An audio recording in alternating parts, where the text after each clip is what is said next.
Jay, so good to see you again. It's been a long time, and I say that because we have met when I was at uni. Wow. So what, this, about 2-3 years ago? Yeah, I wish. You're very kind, and you're now my favourite artist ever.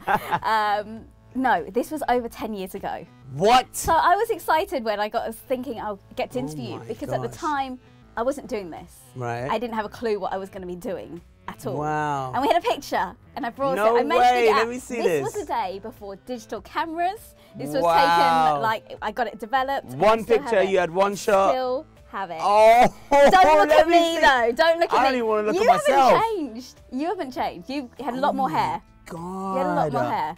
That was the Works in Nottingham. That's so funny. But I figured I should bring this along. That was back in my spiky hair days. Yeah. Oh my This is how I remember you. But it's so sweet that you kept it. It makes me feel young again, seeing you back. I like to hear that. It feels like I feel like I'm back at uni again. I like to hear that. And you know, it's funny. I have a lot of people who, obviously, because my career has spanned over a decade now, right? Going on 13 years.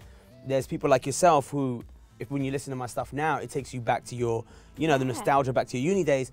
But then there's people who I meet now, younger people, like fans who are like, say 20, let's say they're 23 years old.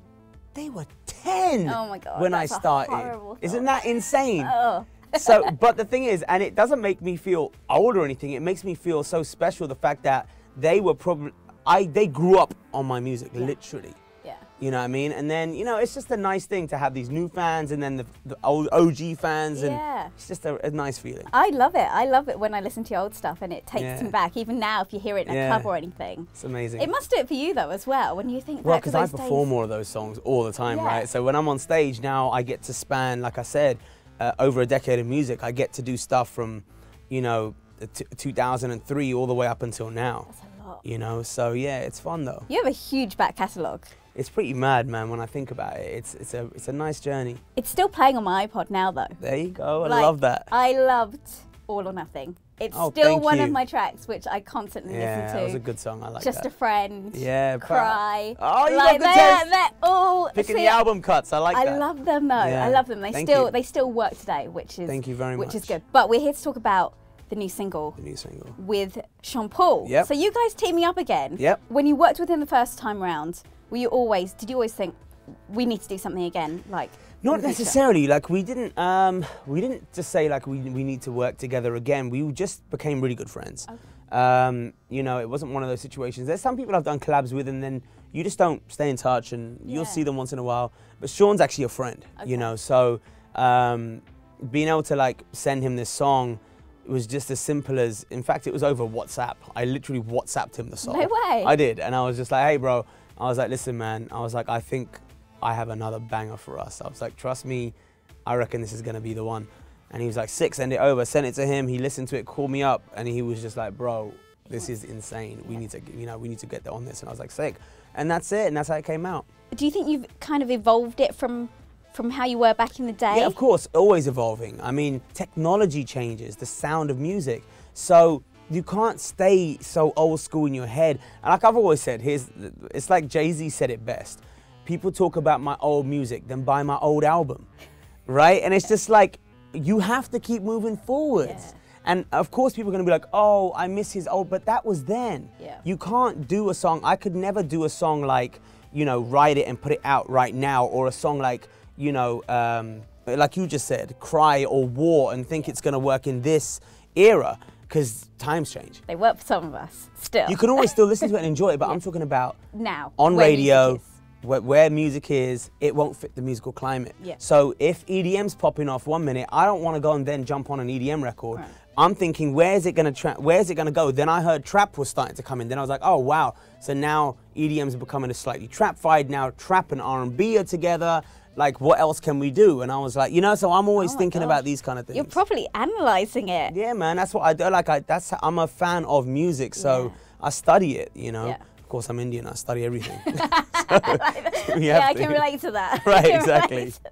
But you've been away for so long. It does probably feel like, oh, Jay Sean's coming back, and that's what you see everywhere. Of course, that's what everyone's really saying, and I'm okay with that. I love the fact that they're saying he's back. Yeah. And I always laugh because I'm like, well, actually, I didn't go anywhere because I was still doing music that whole time. It's just that it was never released here in England. Okay. So in America, I had a lot of singles. Oh.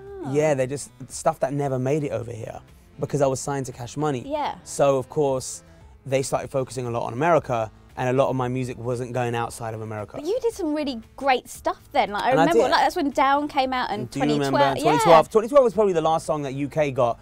But then I did another song with Pitbull called I'm All Yours, which was a huge international hit, but England didn't get it, Middle East, India, those places didn't get it, some places did get it, and I was like, this is weird. And then I did a song with Rick Ross called Mars, which was battered all over across America, but nowhere else in the world. And I was like, what's going on? Considering, where you came from. Then I was like, I was like, you know what, this is not okay. I have to make sure that the people who made me, they have to feel ownership still. They have to feel like, you know, you didn't just abandon them. So I was like, nah, you know what?